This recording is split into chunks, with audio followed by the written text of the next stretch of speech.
व्यापारी महासंघ की एक बैठक का आयोजन, एक सम्मेलन का आयोजन स्थानीय गार्डन में किया गया। इस दौरान भारतीय जनता पार्टी के वरिष्ठ नेताओं की इसमें मौजूदगी रही। इस दौरान क्या कुछ नेताओं ने कहा, व्यापारी संघ के लोगों ने कहा, आपको सुनाते हैं।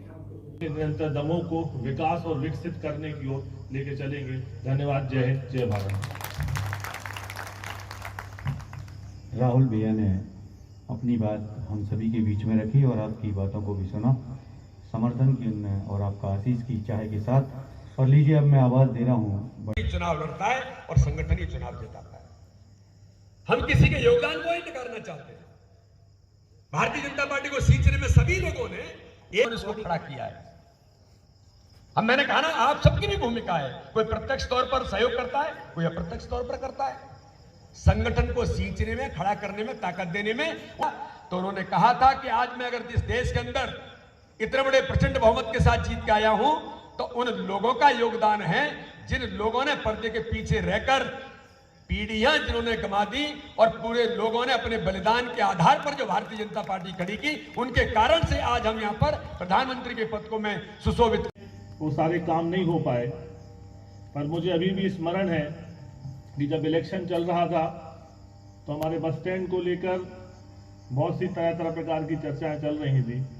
अभी आदरणीय मुख्यमंत्री जी आए थे तहसील ग्राउंड, उस समय भी मैंने बोला था कि बस स्टैंड यथावत रहेगा और बस स्टैंड वहाँ नहीं जाएगा, क्योंकि अभी वर्तमान में कोरोना की समस्या भी है और कोरोना के कारण लोगों के व्यापार अभी चले भी नहीं हैं। और वहाँ मंच से हमने ये भी बोला था कि बस स्टैंड का नवीनीकरण होगा और जो दुकानदार वहाँ पे रह रहे हैं, जिनको लंबे समय से पट्टे की समस्या की दिक्कत हो रही है, तकरीबन 200 दुकानदार हैं, तो ये भी तय हुआ था। तो आप इससे निश्चिंत रहें। जनता पार्टी को खड़ा करने में आप सब लोगों की भी महत्वपूर्ण भूमिका मध्य प्रदेश के अंदर और दमोह के अंदर भी हर प्रकार से आप सब लोगों की भी भारतीय जनता पार्टी को ताकत देने में भूमिका रही है। 15 वर्ष भारतीय जनता पार्टी की सरकार के थे, माननीय उमा जी से लेकर के बाबूलाल गौर और माननीय मुख्यमंत्री शिवराज सिंह चौहान जी के नेतृत्व में आपने भारतीय जनता पार्टी की सरकारों को देखा है। 15 महीने में एक सरकार आई थी, उसको भी आपने देखा है। 2003 से पहले एक सरकार थी 10 वर्ष, श्रीमान दिग्विजय सिंह जी के नेतृत्व में, जिनको मध्य प्रदेश के अंदर बंटाढार कहा गया, उनकी सरकार को भी आपने देखा है। और आप सब लोग कहीं न कहीं इस दिशा में लगातार एक मंथन और ये विचार सब करते ही हैं कि देश और समाज के लिए कौन सा दल, कौन सी सरकार आज काम करने का प्रयास कर रही है।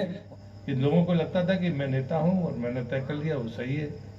मुझे लगता है कि इस परंपरा से हमें हटकर कुछ करना होगा और ये अवसर आज है। और इसलिए मुझे लगता है कि जो बातें अध्यक्ष के नाते संजय भाई ने कही है, उसकी बातें अध्यक्ष जी यहाँ मौजूद हैं, पार्टी के अध्यक्ष हैं, पार्टी की हमारी सरकार है, जो वो कहेंगे वो फैसला है।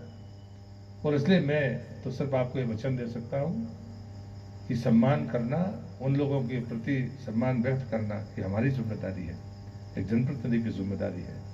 और मैं मानता हूँ कि दमोह शहर में ये वातावरण बनना चाहिए। हम मिल बैठकर इसमें आगे बढ़े। दुर्भाग्य से कई बार जब मैं सुनता हूँ और जब शब्दों की मर्यादाएं टूटती दिखती हैं, तब मेरे जैसे व्यक्ति को गुस्सा भी आता है। लेकिन मैं बड़ी विनम्रता के साथ मैं कहता हूँ, मेरे जैसे लोग स्वच्छता की राजनीति करने वाली परंपरा के लोग हैं। हम कभी इन छोटी बातों में उलझने वाले लोग नहीं हैं। 7 वर्ष से मैं आपका सांसद हूँ, मैं आपके बीच में जाता रहा हूँ, इसलिए मुझे आपको बताने की जरूरत नहीं है। लेकिन मैं आपसे विनती जरूर करूँगा, जवाब भी आपको ही देना पड़ेगा। जो लोग बैठकर दुष्प्रचार कर रहे हैं, भ्रम फैलाने की कोशिश कर रहे हैं, उसका जवाब एक कोई राजनीतिक नेता या कार्यकर्ता दे, उससे बेहतर होगा कि आप दें तो ज़्यादा अच्छा होगा।